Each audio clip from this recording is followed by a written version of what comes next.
Humankind cannot gain anything without first giving something in return. To obtain, something of equal value must be lost.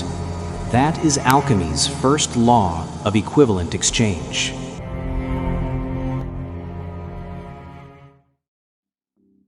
It sounds fair, doesn't it? It's seductive. It's the logic of capitalism, of school grades, of video games. You put in X, you get out Y. It's a math equation for life. At the beginning of Fullmetal Alchemist Brotherhood, Edward and Alphonse Elric believe this is an absolute, universal truth. But I'm here to tell you that they were wrong. The brilliance of this show isn't its magic system or its fight scenes. Its brilliance lies in the fact that it spends 64 episodes rigorously deconstructing its own opening premise.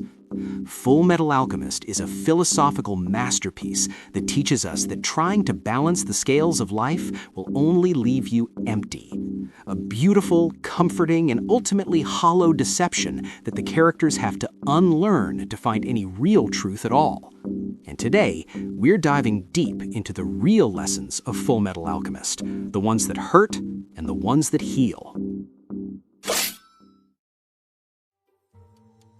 From the get-go, we're taught to see the world through the lens of equivalent exchange, and it feels fair, doesn't it? It's a simple, elegant equation for a messy universe. You get what you give. This principle is what makes the magic of alchemy feel so grounded. It's a system with rules and consequences. For two young boys reeling from the loss of their mother, this law wasn't just science, it was a promise, it was hope. It told them that if they just worked hard enough, studied long enough, and gathered the right ingredients, they could get anything back. This belief is what makes the Elric brothers so relatable. We want it to be true because it makes sense of suffering. It brings order to the chaos of life and death. If there's a balance, then there's a cosmic justice. If there's a cost, then loss has a reason. This is the bedrock of the Elric's philosophy, the one truth they cling to in a world that has taken everything from them. And the story's first, most brutal lesson is showing them just how wrong they are.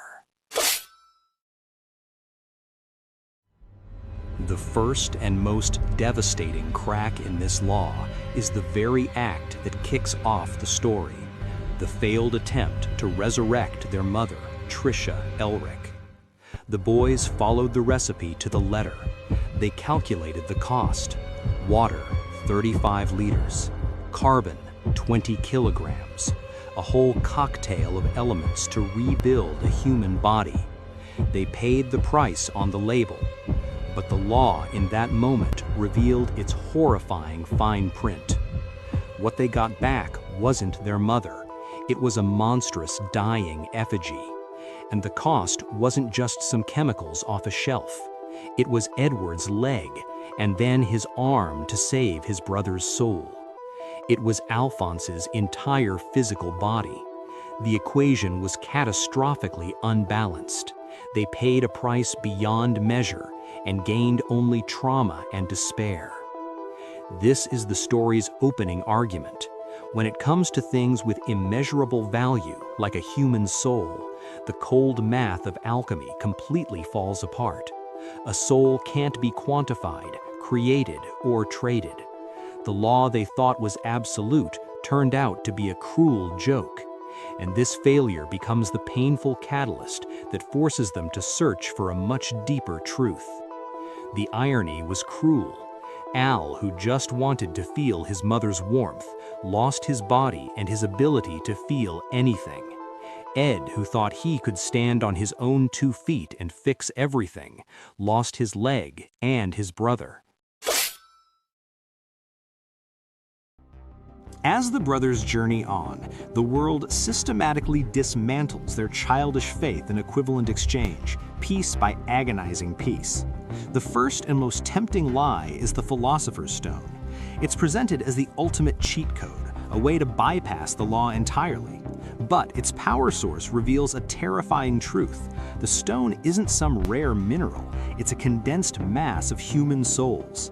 It subverts equivalent exchange not by creating something from nothing, but by paying the cost with a currency so horrific it proves the original law was incomplete.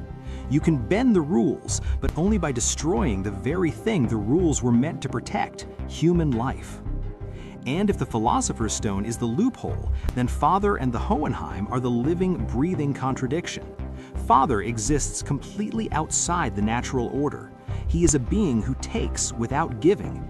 Born from a flask, he shed his human flaws, his pride, greed, and envy, and cast them off to create his children, the 7 homunculi. In doing so, he tried to become a perfect being, a god who could absorb every soul in a nation to seize the power of truth itself. He doesn't trade, he consumes. His very existence is an insult to the idea of balance, proving that a force of pure taking can exist, and it is monstrous. Unlike Van Hohenheim, who spent centuries learning to love the souls inside him, Father treated them as fuel. He sought perfection by cutting away his humanity, only to realize that his humanity was the only thing that could have given his life meaning. Perhaps no character grapples with the violent side of this equation more than Scar. At first, he's the embodiment of twisted justice, a dark mirror of equivalent exchange. State alchemists took his people, so he will take their lives in return, an eye for an eye. It's a brutal, righteous crusade fueled by the belief that this is the only justice he has left. Yet his journey is about moving past this bloody math. Through his encounters with the Elrics, with Winry, the daughter of the doctors he killed, and with his own people, he's forced to see that his path of vengeance just perpetuates the cycle of hate. He evolves from a man seeking to balance the scales with blood to one who wants to rebuild. He turns from destruction to reconstruction, realizing that true justice isn't about getting even, it's about creating a future where no one has to. The show's entire argument culminates in Edward Elric's final confrontation with the truth. After Father's defeated, Al's soul is still trapped, and Ed stands before the gate, ready to pay one last toll to bring his brother back. For his entire journey, he thought the Philosopher's Stone was the ultimate payment. He even considered sacrificing a nation. But here, at the end of all things, he realizes the answer wasn't something he could gain, but something he had to give up. The truth, that cosmic being, asks him what he'll sacrifice: a limb, his life, another soul. It expects a transaction, but Ed has finally learned the lesson. He looks at the source of all his power, his pride, the very science that defined him, and he offers it all. He sacrifices his own gate of truth, his ability to perform alchemy, forever. This is the heart of it. He doesn't offer something of equal value. How could he? A brother's life is immeasurable. Instead, he gives up the very thing he once believed could solve everything, admitting it was just arrogance. It's an act of love, not a trade. It echoes Winry's earlier moment when Ed, still trapped in the language of exchange, awkwardly offers her half his life for half of hers.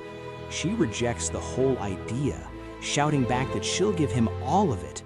This isn't a transaction, it's a gift. It's a total, unconditional surrender of the self for something you value more. And in that moment of ultimate sacrifice, Ed proves that he finally understands the world's real truth. This is a journey of unlearning. The characters, and we along with them, are shown that the world doesn't operate on a simple balance sheet.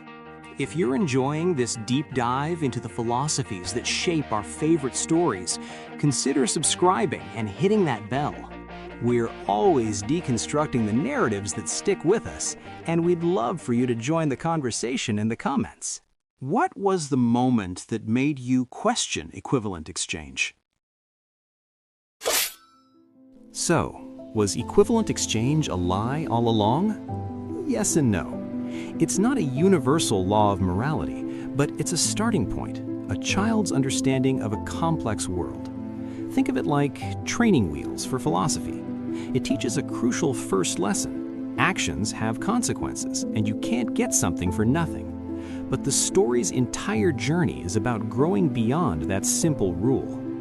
The true law of the universe, as Fullmetal Alchemist reveals, is one is all, and all is one. This principle points to a deeper interconnectedness, the idea that every individual life is part of a greater whole, and that whole is sustained by every individual. It's a philosophy that values connection over transaction. It suggests our greatest strength comes not from what we can take, but from what we can give to each other. Edward succeeded where Father failed because he embraced his humanity instead of trying to get rid of it. Father cast off his sins, sought perfection, and ended up empty and alone, a thief who never created anything of his own. Ed, on the other hand, accepted his imperfections, his pain, and his need for others. He recognized that having a full metal heart wasn't about being unbreakable, but about having a heart that was tempered and made stronger by suffering and love. The final lesson of Fullmetal Alchemist is that the most valuable things in life, love, family, growth, connection, can't be measured or balanced on a scale. They defy exchange. They aren't earned through a transactional cost, but are forged in sacrifice and given freely. There is no equivalent exchange for love. There is only the road ahead and the choice to give everything you have for the people you hold dear. And that is a far more profound truth than any law of alchemy could ever hope to be.